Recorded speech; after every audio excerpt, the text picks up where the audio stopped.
milk and everything organic? It's what our herd is an all natural dairy situation. Organic milk tends to be homogenized for longer shelf stability.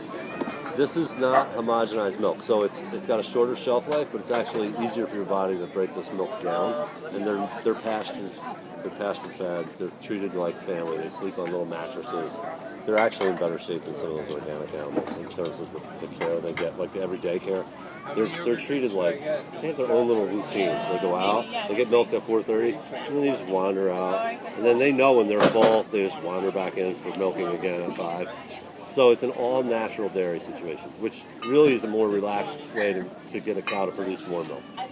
So, you know, we were never trying to be organic. Because organic dairy practices and organic growing practices are like two different worlds. So organic milk is great because it's never. A lot of folks are really concerned about the antibiotics, and with our cows, this is the big difference between organic milk and a natural herd. If these animals get hurt, that's when we give them something like an antibiotic, like they scrape or they cut or they fall down. We don't pump them up with antibiotics to keep them from getting sick. We only give it to them when they get like hurt or they contract something. So commercial milk, like homogenized commercial milk, they prophylactically pump them up with antibiotics to keep them from getting sick. So there's always like this trace level of an antibiotic in their system. So then it has to be like, they have to take it out. The homogenization process will take that out to some degree. Then they replenish the milk. They fortify it back in with vitamin D. This is just milk. Pasteurized for safety, non-homogenized for texture. I mean, you should really just look through one of these. Like, this will help you understand.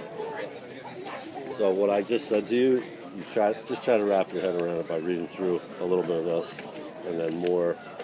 Well, I know that you guys are organic, and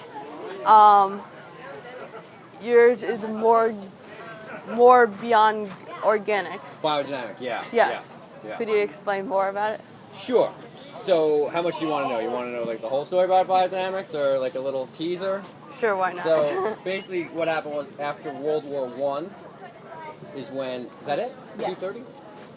After World War I is when conventional agriculture really was developed, and it started with the bombs that were used to blow people up were made from nitrogen-based bombs, which became nitrogen-based fertilizer. Thank you.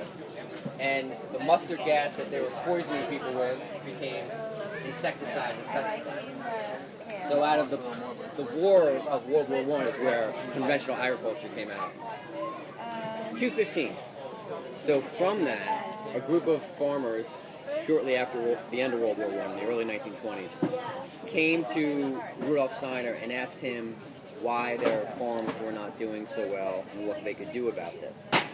And Rudolf Steiner came up with this system of agriculture which uses natural cycles. Aaron?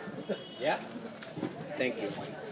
Natural cycles and viewing the earth, viewing your farm as an individual farm, like everything you need off the farm, you get off the farm. And so looking at it as like a closed loop system, sort of.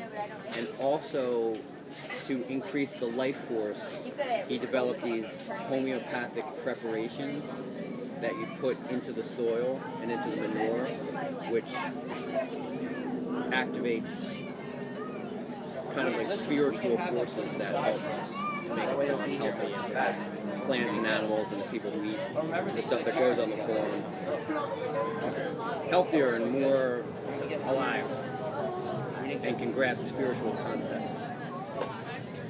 That's why he developed biodynamics. So it not only, it actually improves the soil and the earth instead of just depleting.